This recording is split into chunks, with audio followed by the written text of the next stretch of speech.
নমস্কার, চাকরিজীবীর তরফ থেকে অনির্বাণ চৌধুরী কথা বলছি। চাকরিজীবী আপনারা ইতিমধ্যে জেনে গেছেন গ্রেট বাস্কেট কেরিয়ার, আর ইতিমধ্যে প্রচার মাধ্যমে প্রচারও আমরা অনেক রকমভাবে করেছি।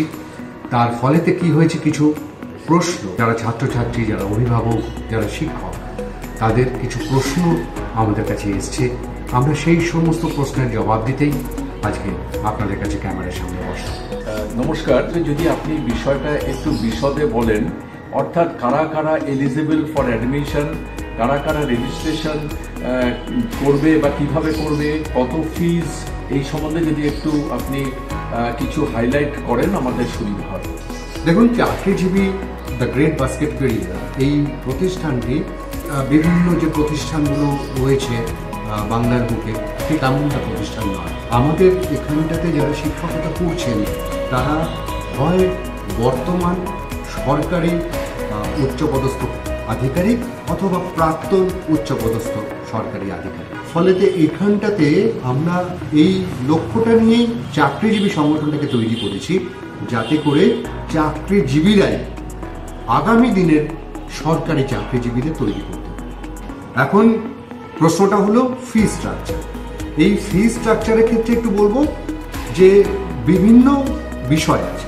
ধরা যাক 2024-এ WBCS যারা দেবে তাদের জন্য শুধুমাত্র প্রিলিমসের ফি স্ট্রাকচার কত হবে। যারা প্রিলিমস এবং মেইনস দুটোকে একসঙ্গেই কন্টিনিউ করতে চায় তাদের জন্য এক ধরনের ফি স্ট্রাকচার। আবার এমনটা হতে পারে যারা 2025-এ ফর্ম ফিল আপ করে 2026-এর জন্য WBCS পরীক্ষায় বসবে, তাদের জন্য আমরা 1 বছর সময় পাবো, তাদের ফি স্ট্রাকচারটা আবার একটু আলাদা। ফলেতে বিভিন্ন ধরনের ফি স্ট্রাকচার আছে।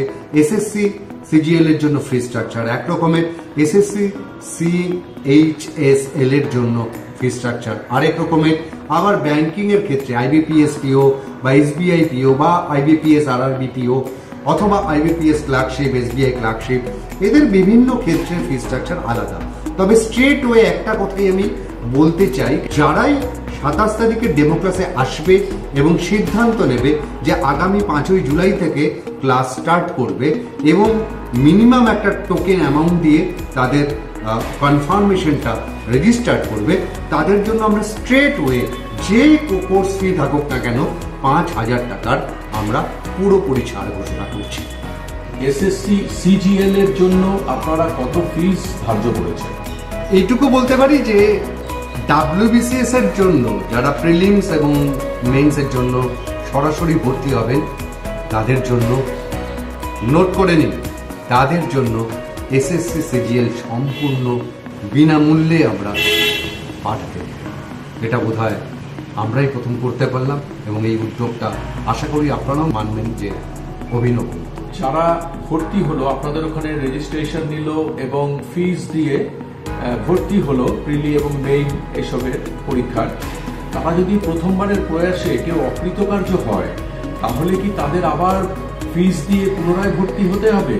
তো এই প্রশ্নের মধ্যেই লুকিয়ে আছে চাকরিজীবী গ্রেট বাস্কেট ক্যারিয়ারের tagline, one time registration till the success. আবার বলি, one time registration till the success. একবার যদি কেউ রেজিস্ট্রেশন করে তাকে যতক্ষণ না আমরা সরকারি উচ্চপদস্থ আধিকারিক বানাতে পারছি ততক্ষণ পর্যন্ত তাদের আর কোনো ফিস লাগবে না। ইচ্ছুক ছাত্রছাত্রীরা আপনাদের অফিস বা ক্লাসরুমে কিভাবে পৌঁছাবে বা যোগাযোগ করার উপায়টা কি? সবার সুবিধের কথা চিন্তা করেই আমরা এমন একটি জায়গা স্টাডি সেন্টার গঠন করেছি যেটা হলো গিয়ে শিয়ালদা। যারা শিয়ালদা স্টেশন থেকে আসছেন তারা শিয়ালদা উড়ালপুল হয়ে ডান দিকে যে রাজাবাজারের দিকে রাস্তাটা নেমে গিয়েছে সেইখান থেকে উড়ালপুল নামলেই জগৎ সিনেমা হল, যদিও জগৎ সিনেমা হলটা এখন বন্ধ হয়ে গিয়েছে, তার গায়ে পেট্রোল পাম্প এবং পেট্রোল পাম্পটায় পেরোলেই দেখবেন একটি বাতিস্তম্ভের গায়ে সবুজ রঙের সাইনবোর্ডে লেখা আছে মিলন সংঘ ক্লাবের গলি। ওই গলিতে ঢুকেই রাসমোহনের বাড়ির একদম গ্রাউন্ড ফ্লোরটাতেই হচ্ছে গ্রেট বাস্কেট কেরিয়ার তার স্টাডি সেন্টার। আর যারা হাওড়া থেকে কলেজ স্ট্রিট হয়ে আসছেন তারা প্রাচী সিনেমা হলের সামনে এসে নেমে যান, নেমে এসে জাস্ট 1 মিনিটের হাঁটা পথ সেই জগৎ সিনেমা হল এবং পেট্রোল পাম্প মিলন সঙ্গের গলি। আর যারা মেট্রো করে আসবেন বা সল্টলেক থেকে আসবেন, তারা সল্টলেক সেক্টর 5 থেকে মেট্রোতে উঠুন, শিয়ালদা মেট্রো স্টেশনে নামুন, একদম সরাসরি এই পথ নির্দেশ ধরেই চলে আসবেন। আমাদের স্টাডি সেন্টারে আমরা 11টা থেকেই অ্যাভেলেবেল, ওই যে 11টা থেকেই আমাদের অফিস শুরু, 11টা থেকে বিকেল 5টা অবধি আমাদের রেজিস্ট্রেশন কাজকর্ম চলবে, কিন্তু আমাদের ক্লাসটা শুরু হবে 12টা থেকে।